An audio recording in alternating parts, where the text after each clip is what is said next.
أعوذ بالله من الشيطان الرجيم من همزه ونفخه ونفثه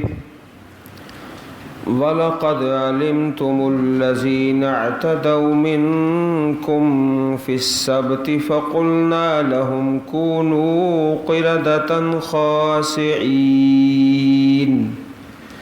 فَجَعَلْنَاهَا نَكَالًا لِمَا بَيْنَ يَدَيْهَا وَمَا خَلْفَهَا وَمَوْعِظَةً لِلْمُتَّقِينَ۔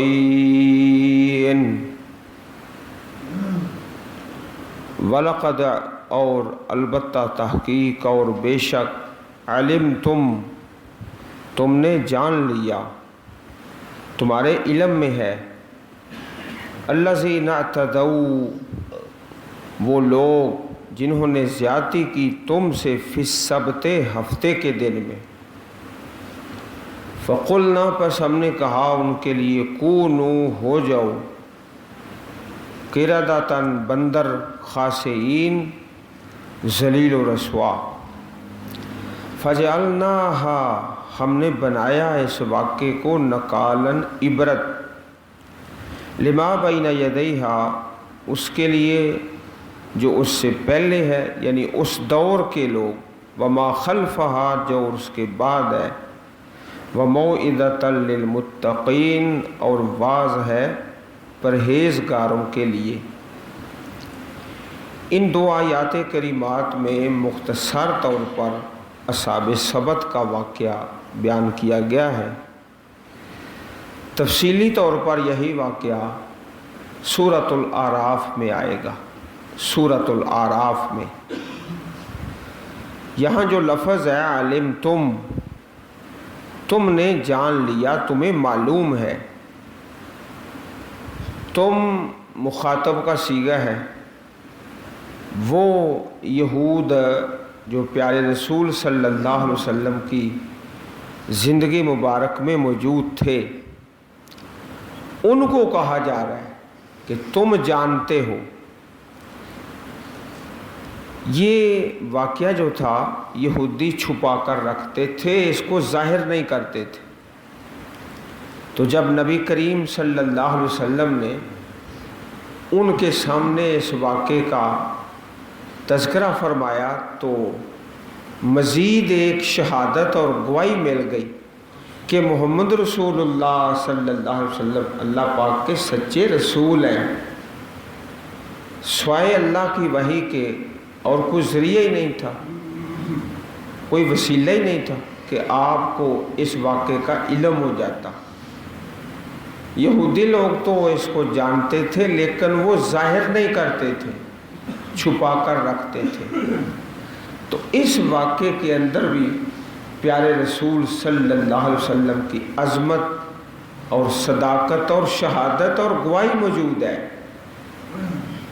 تم جانتے ہو ان لوگوں کو جنہوں نے زیادتی کی تم سے۔ مخاطب تو وہ تھے جو آپ کی زندگی میں موجود تھے اور فعل ان کے بڑوں کا تھا، جو بڑے ان کے گزرے تھے، انہوں نے یہ نافرمانی کی تھی۔ تو جس طرح عرض کیا گیا کہ یہ 10 رکوع ایک ہی عنوان پر بنی اسرائیل کی یہ نعمت ہے، یہ عذاب ہے، یہ پکڑ ہے، یہ توبہ ہے، ہم نے یہ انعام کیا، تم نے یہ نافرمانی کی، ہم نے اس طرح پکڑ کی، ہم نے پھر معاف کیا۔ ان دو آیات کریمات میں بھی اس واقعے کا تذکرہ ہے اور یہ تفصیلی سورۃ الاعراف میں ہفتے کے دن کے متعلق یہودیوں کو حکم تھا کہ اس دن کی تعظیم اور اس کے ساتھ ساتھ مچھلیوں کا شکار نہیں کرنا۔